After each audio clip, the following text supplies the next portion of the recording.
ఇక్కడ చేరి వచ్చిన ప్రతి ఒక్కరిని నాయన మీరు పేరు పేరును జ్ఞాపకం చేసుకున్నట్లయితే మీరు జ్ఞాపకం చేసుకోనండి అయ్యా. మీ అట్రాక్షన్ని మా వైపు చూపించి మనం వేడుకున్నాం తండ్రి. మమ్మల్ని అట్రాక్ట్ చేసుకోండి, మీ వైపుకు తిప్పుకోమని వేడుకున్నాం దేవా. మీ కొరకు బలమైన సాక్షులుగా మేము నిలవడానికి మీ కృపను దయచేయండి సార్. అలాగే నేను మీరు ఇచ్చిన ఈ గాస్పెల్ని బట్టి నీకు వందనాలు. Thank you for the ministry lord. నాయన ఈ మినిస్ట్రీ ద్వారా మీ నామాన్ని హెచ్చించి నేను గనపరచడానికి మాత్రమే తండ్రి నాయన మా దేవ గాస్పెల్ మీరు ఎన్నుకున్నారని మేము నమ్ముచున్నాం దేవా. నాయన ఈరోజు ఈ మీటింగ్లో తండ్రి అయా ఎవరైతే నేను ఆరాధిస్తున్నారో, ఎవరైతే who are listening to your lord, who are listening to your word, నాయన సూటిగా మీరే వారితో మాట్లాడమని వేడుకున్నాం తండ్రి. వచ్చిన వారు నాతో కలిసి ఏకీభవించి పాడండి. రాని వారు ఎవరైనా ఉన్నట్లయితే నాతో రెండోసారి ఏకీభవించి పాడి ఆయన కీర్తించడానికి మరి ప్రయత్నించాలని కోరుతున్నాను.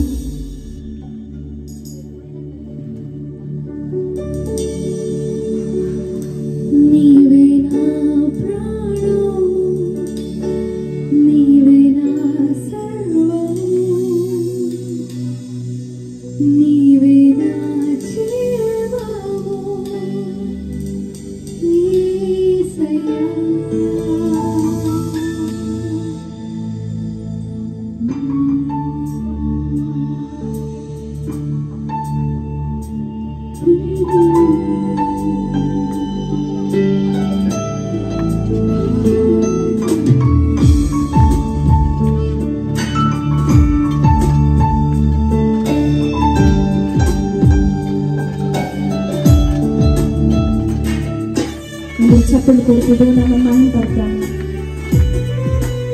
అవును దేవా, నా ప్రాణము నీవే, నా సర్వము నీవయ్యా, నా జీవము నీవే యేసయ్యా, నా మార్గం, నా సత్యం, నా జీవం నీవే తండ్రి. జీవించడానికి ఆధారం నీ ఒక్కరివే తండ్రి. నీకు వందనాలను పాడదాం.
బ్రతుకంతా నీ కొరకే జీవిస్తును నిన్ను నేను ఆరాధిస్తూ నీవే నా ప్రాణం నీవే నా సర్వం నీవే నా జీవం యేసయ్యా నీవే నా ప్రాణం నీవే నా సర్వం నీవే నా జీవం యేసయ్యా మరువలేను నీదు ప్రేమ విడువలేనయ్యా నీ స్నేహం మరువలేను నీదు ప్రేమ విడువలేనయ్యా నీ స్నేహం నీవే నా ప్రాణం నీవే నా సర్వం నీవే నా జీవం యేసయ్యా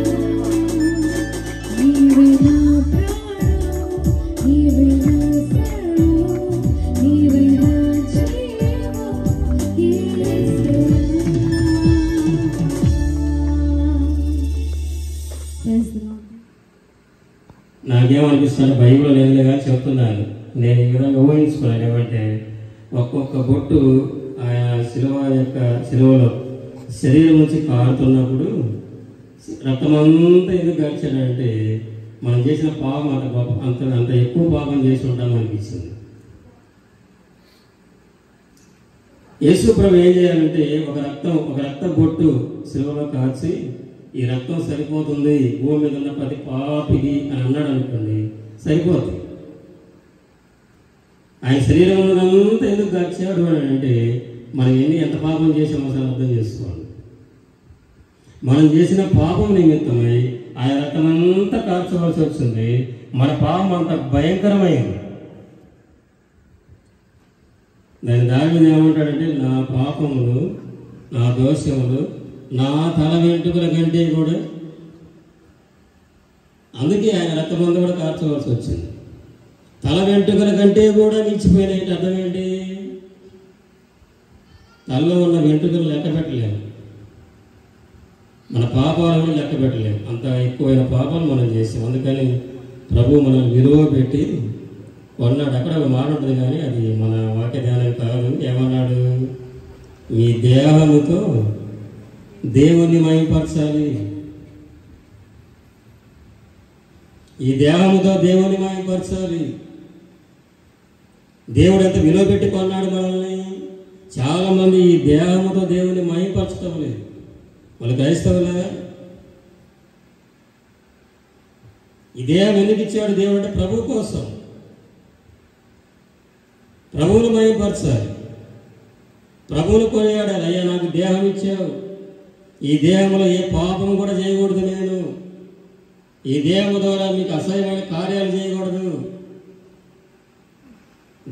మీ దేహంతో దేవుని మహిమపరచడం అని అంటే పరిశుద్ధంగా బతకాలి. ఈ దేహానికి ఎలాంటి పాపం అంటకుండా చూసుకోవాలి. అంత విలువైన ఆ రక్తం మన కోసం శిలువలో పెట్టి ప్రభు మనల్ని కొనుక్కున్నాడు. మొదటిది క్రైస్తవుడు అని అంటే బైబిల్ చెప్పేటువంటి దాని అర్థం విలువ పెట్టి కొనబడ్డవాళ్ళని. రెండవ చూడండి ఏంటంటే క్రైస్తవుడు అంటే ఎవరంటే దేవుని ఆలయం. ఎవరంటే 3:16 ఉంటుంది కొరింథీ పత్రికలోనే. మొదటి కొరింథీ, మీరు దేవుని ఆలయమై ఉన్నారని దేవుని ఆత్మ మీలో నివసించుచున్నాడని మీరు ఎరుగరా? ఎవడైనాను దేవుని ఆలయమును పాడు చేస్తే దేవుడు వారిని, ఇక్కడ మన మొదటి కొరింథీ 6:20కి మొదటి కొరింథీ 3:20కి కొంచెం సంబంధం ఉంది. మొదటి కొరింథీ 6:20లో క్రైస్తవుడు అంటే ఏమంటే విలువ పెట్టి కొన్నాడు. మరి దేవుడు మనం విలువ పెట్టి కొన్నప్పుడు మనం చేయవలసిన పని కూడా చెప్పాడు. ఏంటంటే దేహంతో దేవుని మహిమపరచాలి.